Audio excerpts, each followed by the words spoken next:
I thought I'd put shades on today and mix it up a little bit. Happy Thursday, everybody. Big waves to you. Good to see you. And no, I'm not on the street, but I am feeling like a news anchor this morning, where you're. So anyway, good to see everybody. And I don't think, did I do big waves? Good to see. Let's do them again. Let's do them again for Thursday. Okay. Good to see everybody. Hey, Randy, going into the office. So our word for today, and I really enjoyed this one as I prepared for it because it was really good for me. And the word for today is key. Like,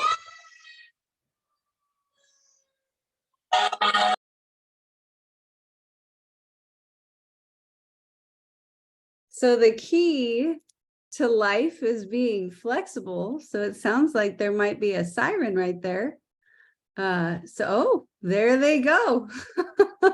Well, stay safe there, Coach. And if you want me to, that's perfect timing. They timed that out just perfect. They must have knew I was about to do this. So just kidding. We hope everybody's safe.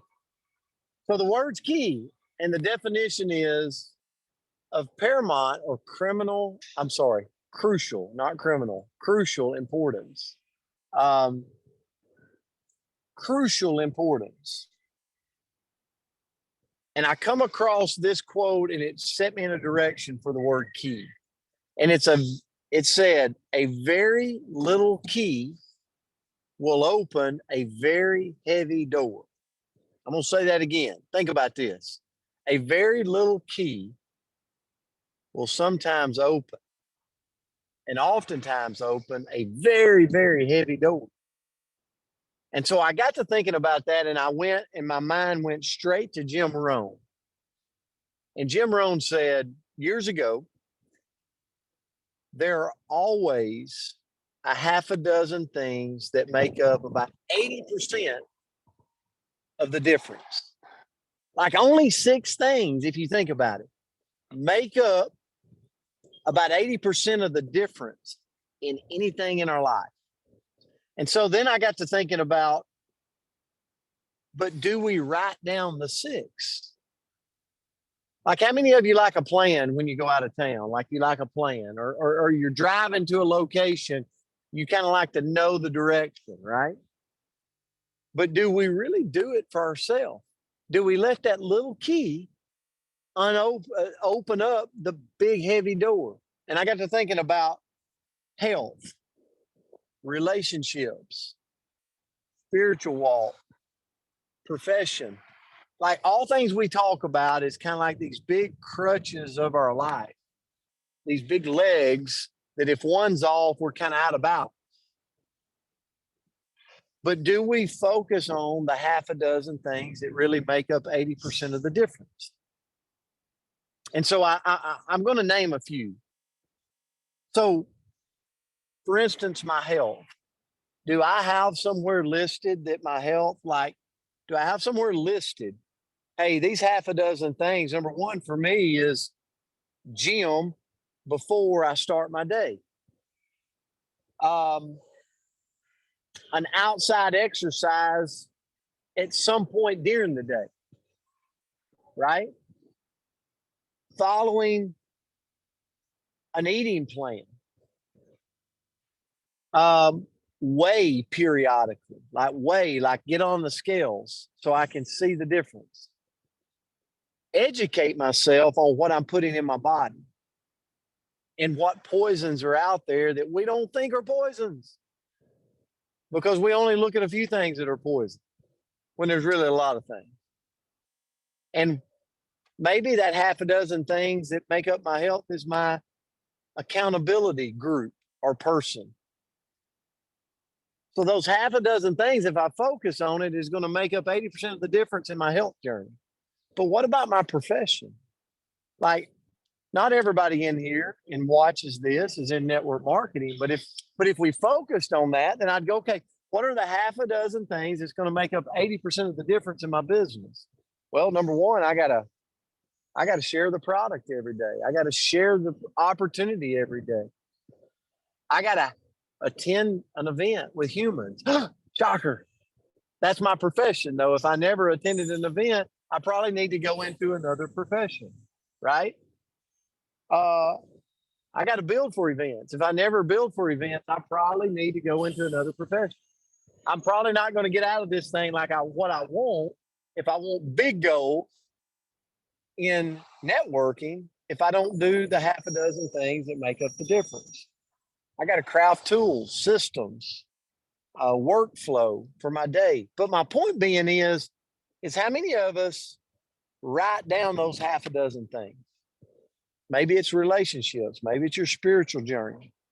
I challenge all of us this morning, after the word key, a very little key will open a very heavy door. And here's what I come to the conclusion of. Only I hold the key to my potential. Only you hold the key to your potential. If you think about it.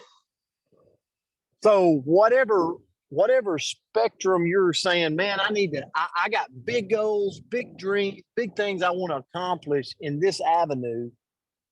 Have you taken the time to simply do like Jim Rohn said and make up those half a dozen things, those 6 things that will be that 80% difference for you? All right, Andrea, I'll turn it to you. Well, that was a powerful one, Coach. So great one. And what I found was everything has a key. It's just a matter of using it. And it really ties into that, little key, big door, like in those, the things that matter the most to us. If we just do the half a dozen things, it really ties in well. So we plan that really well without planning it, because I think about, just like you said, your health, your business, your overall family dynamics, your happiness, like all of the things come down to some very, very basics. And how do we focus on them? Like, how do we make sure that we are doing the half a dozen things? So I kind of stepped away from that a little bit, and I looked into keys to living the life that you want.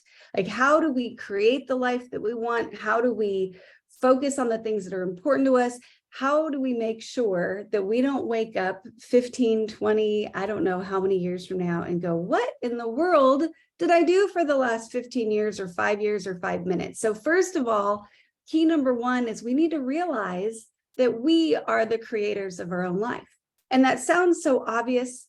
I think back to when I maybe was graduating high school. Obviously, you guys all know that's in the forefront of my mind right now. But I think about, you wake up in the morning and the world is wide open, but sometimes we're making decisions based on what other people want us to do, or, what we think society expects of us. But if we take a moment to realize, what, I can create my own life. I can do what I want to do. I just need to set that path before me. Number 2, and it ties really nicely with that, is don't let other people's perceptions limit who you can be. And again, I think sometimes we can want to fit in. We talked about that recently, or we can want to, be a part of the crowd, or we are so used to, from the time we were little that maybe you graduate high school and then you go to college and then you get married and then you have 2.5 children and then, but what do you want? Don't let other people's perceptions limit you, because you can create whatever you want. Do you want to be you, or do you want to be someone else's reflection of you? And if we constantly let ourselves be defined by other people and other people's opinion, then we're not going to create the life that we actually want to live. Number 3 is don't ask for the meaning of life. Instead, ask how I can make life meaningful. So, sometimes we can get in those deep philosophical conversations and why am I here? What am I doing? But instead, we could ask ourselves another deep question, which is, how can I help? How can I bring meaning? What changes can I make in this world through my behavior? And then number 4 key is be curious. If we want to create something amazing in our life, we can't keep doing what we've always done. and keep ourselves, I'm can be laser focused and I can live in my little bubble. But if we want to create something more, we need to lift our head up and have an open mind. We need to look around and seek out different opportunities, go to different places, talk to different people, and be curious about it all. And then number 5, the key number 5 is grow as an individual and work to leave your mark on other people. So if we impact other people in a positive way, we are making this world a better place. And when we're making this world a better place, then our life is going to be better. So I was short and sweet this morning, but hopefully you got some value there, Coach. And we have a birthday, but she's not on here today. We do get Julie quite a bit, but I didn't know if you wanted to sing to Julie Bradshaw. If maybe we just call and sing her to her because she's we'll call and sing to her, but if she watches the recording, Julie, we hope you have an amazing day today. Happy birthday. If you got Julie's number, send her a big happy birthday shout out. Guys, we love you. We appreciate you. Have a amazing Thursday. As you can see, it's absolutely gorgeous where I'm at. So I'm super grateful for that. So have a great day, guys. We'll see you. Love you guys. God bless Happy you. Thursday. Love you. Grateful Have for a you. great Thank day. you, guys. Love you all. Thank you. Thank Have a you. wonderful Happy Thursday. birthday.